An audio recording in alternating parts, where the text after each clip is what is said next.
Hi, good morning everyone. This is Chandan Jha. Welcome on Easy Learning. It is 10th of November 2022.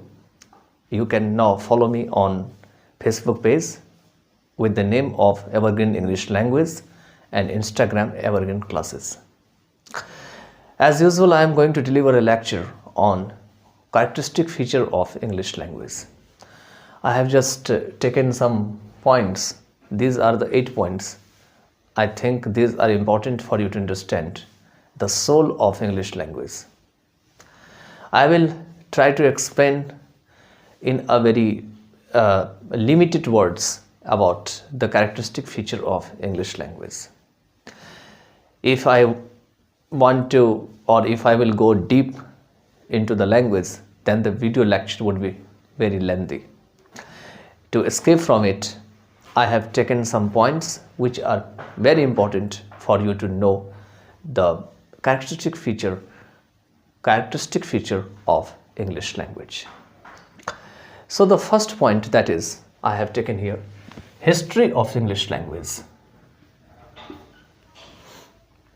The history of English language is a very vast, very large. Like history of Hindi language and history of Sanskrit language in India emerged or evolved with the passage of time, in the same way history of English language is like that. You would be very surprised to know that English language is not so much old. It is only 1500 to 1600 years old language, because it was started to be spoken in some parts of the England in 4th or 5th century. Okay, and it was the period when several tribes they attacked in different parts of England, like German tribes they attacked in the country, and they mixed up with the language. But who were the tribes? What were the history of that? I will not explain, delve deep. Second one thing is that history of English language flourished with the passage of time.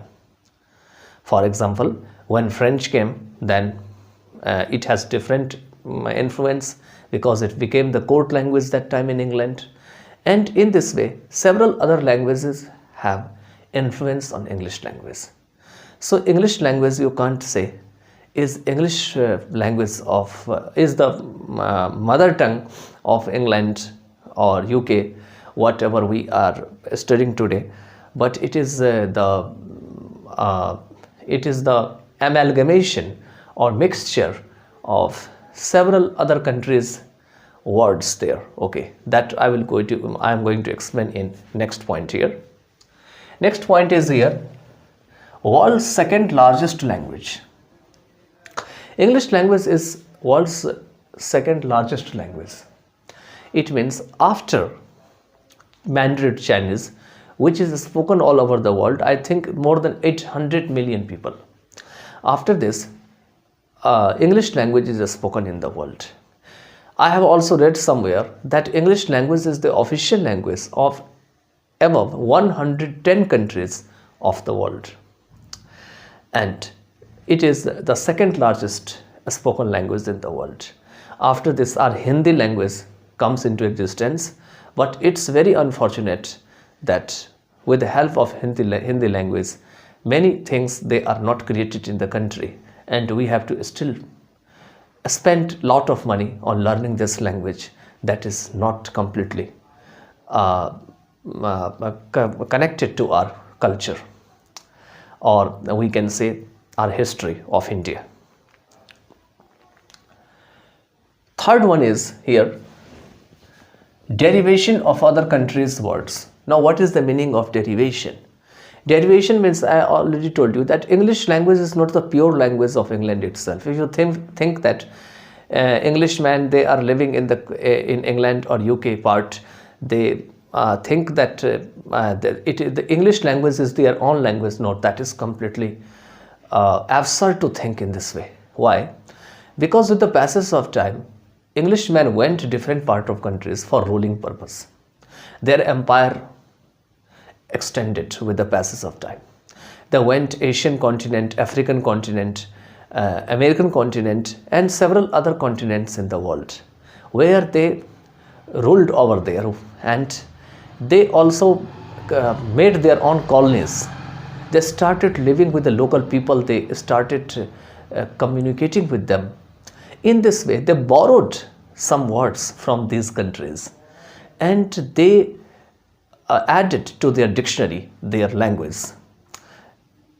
Once they added these words they borrowed from such countries, people, native people, or the people whose mother tongue was African language, Hindi language, or any other languages that are spoken in different parts of the world. These languages had the same importance as the English language. This is why these languages eventually were added to the English dictionary, and finally these languages had the same importance as the English language had.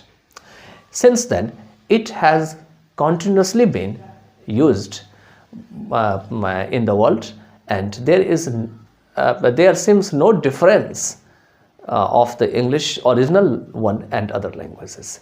So we can say that it has the derivation of French, Spanish, German, Hindi, African.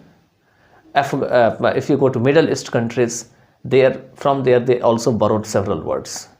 Okay, so these are the words which have been derived from several other countries, and in addition to these words I just told you, there are several countries in the world from where Englishmen borrowed the word. On the other hand, you can say in the easiest way that English language is the language wherever Englishmen went, wherever they ruled, wherever they tried to extend their empire, they stayed there, they made their colony. With the help of the colonialism and later with the help of industrialization in the world, it made their own goal. It started transacting and just have the navigation from one place to the another, and it borrowed several other languages and mixed up with their own language. So it is the derivation of other countries' words. Fourth one is the influence of all countries in the world. Sorry, all continents in the world, not countries in the world. You know that there are 7 continents in the world. So nowadays you can see that it has the influence of all the countries in the world. However developed China is today, you know that Mandarin Chinese is spoken. That is the first number of language in the world. It is the first, I told you already, 800 million people speak this language all over the world. But in spite of all that, there is the publication of English newspaper in the country, and it has the influence in China as well. Likewise, similarly, you can find several other continents where it has the influence, from Australian to North American to South American continent, from African, and there are many more other continents. All of 7 continents are under the ruling power of English language still today. Fifth is no fixed grammar. Now, what is the meaning of fixed grammar? Like Sanskrit grammar or some languages where grammar is not so much ever changing. So English grammar is very weird. It is very strange to feel. Once you go through basic grammar to advanced grammar, I have seen and heard from several ones that she speaks that English language grammar is not need to be learned there. It is not necessary. Yes, what is necessary in the world to learn? That our heart says. If you think this its grammar is necessary to be learned, only then you can learn. Why do you learn French? Because your heart says that it is important for me to go there, to have the job, and to just use it for international purpose. So you learn French, Spanish, Russian, or several other languages. In the same way here, grammar must be learned for those who wants to know the soul of the English language. because its grammar is not fixed, it's not stable, it's ever changing. For example, if you take first person singular number I, but third person singular number he, she, it, both has different helping words. I has M, but here I, he, she, it goes with is. So that is very weird. In the same way, you and you both has the same thing you can see, but both are used with are. So there's no difference. Though they are used both in singular and plural, I have created several videos on it. You can go on my channel, Evergreen Classes, where you can find such videos I have created for noun and noun chapters. There I have written down, there are some exceptions. Why is grammatical structure so much changed there? There are some reasons, but somewhere there are no reasons, because it has been indiscriminately, spontaneously used in the world, and so there's not logic sometimes behind it. Sometimes nowadays the people or the scholars throughout the world, they are trying to find out the reason and logic behind it, but there's no logic. There was a time in the world when it was thought that a universal grammar should be created. It must be finished as soon as this is possible, for the sake of the better advantages of the people.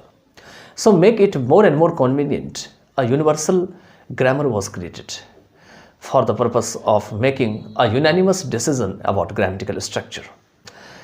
Wherever you live in the world is not, it doesn't matter, irrespective of the place.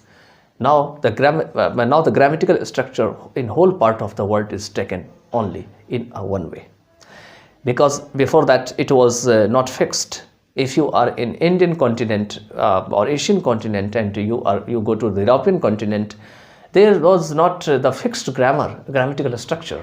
So universal grammar was created in the world, and in spite of having universal grammar in the world,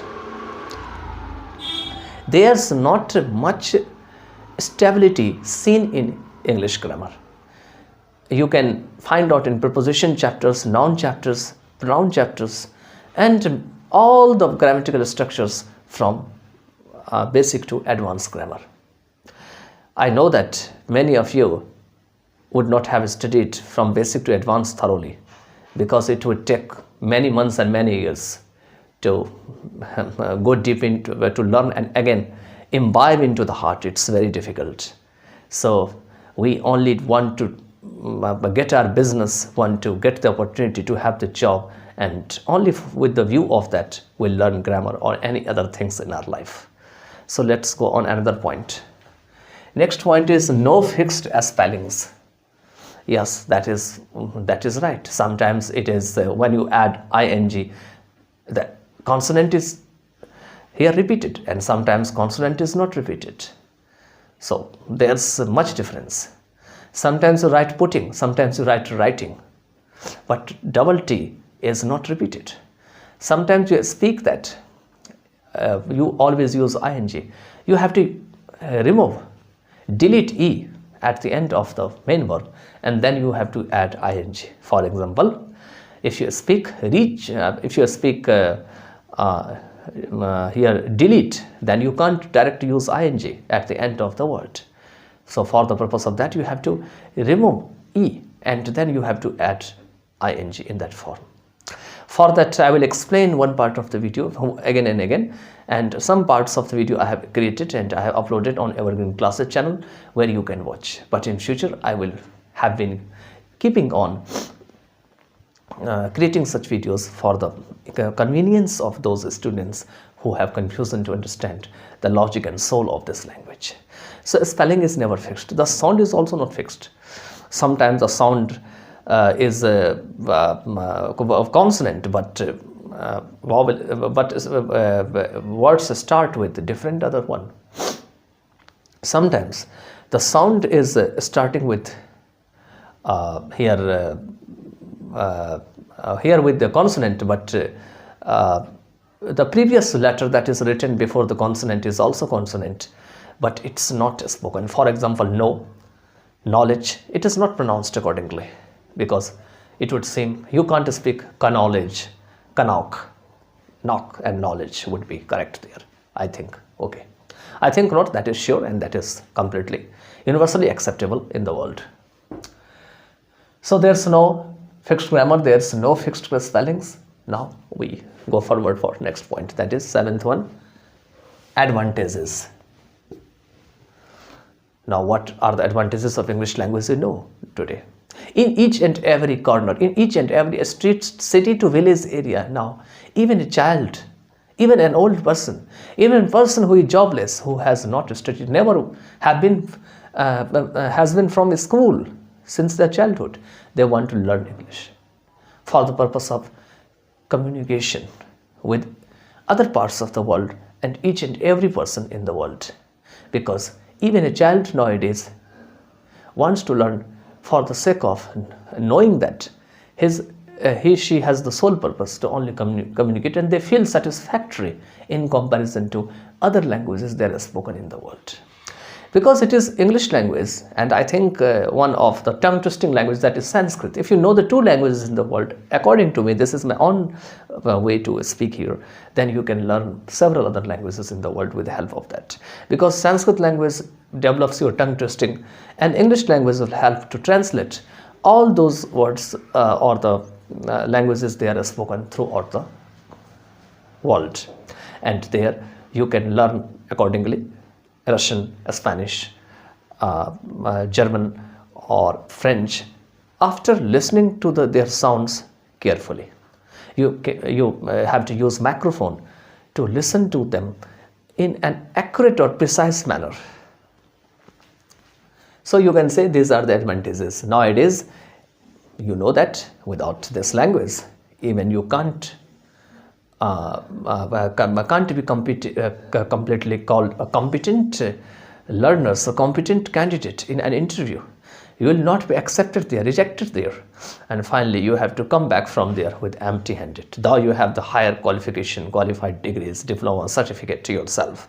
But during interview, if you are asked the question in this language, you have to clearly, fluently, without hesitation, answer, reply all those questions you are being asked during your interview, and there you can show your own experience of English language, your job experience, what did you do in the past, how much do you have the experience, what's your expectation, what's your expected salary, what's your weakness, strength. These are most frequently asked questions asked during the exams, and mostly that is exam, you can say interview. And sometimes there are, you can see that there are some descriptive writing somewhere where you have to use this language with the view that your answer would be or should be more influential before your boss, and there she can be completely impressed with your language. So advantages of the languages of English language is not to only learn the language, but also to communicate different parts of the world, different kinds of people. Though there are other languages, they have also existence, they have their own power in the world. But English language is the language which is penetrable in all these languages, and it can steal the soul of several other languages still that is prevalent throughout the world. Now last point, that is disadvantages.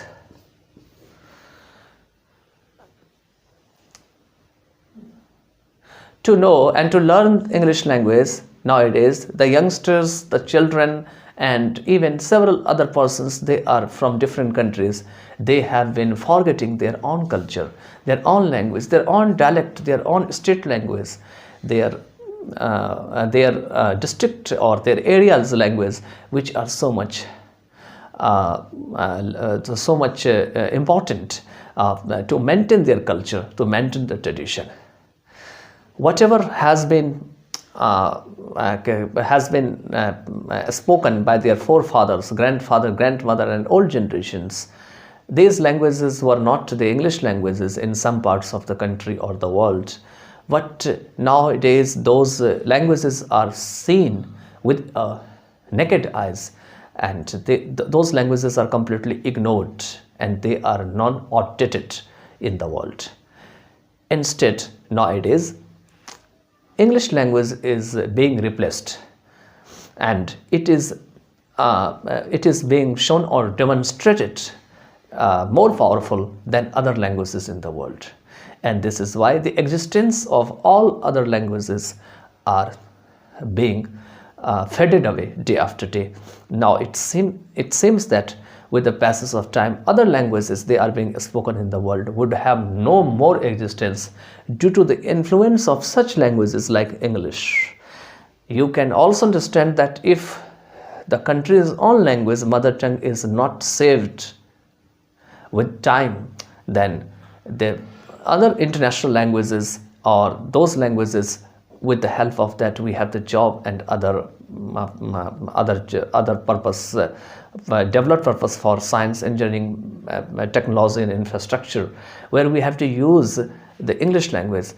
The originality of original language would be completely forgotten up in coming days, and the youngsters will only have the memory of those languages they are learning presently. They will never care for what their old generations spoke and what are the basic features or qualities of those languages. Because what happens that whenever you change one language to another, then the soul of the language dies. For example, as a translator, I can say, if you speak Hindi, any story if you speak, any tale you speak, it is told.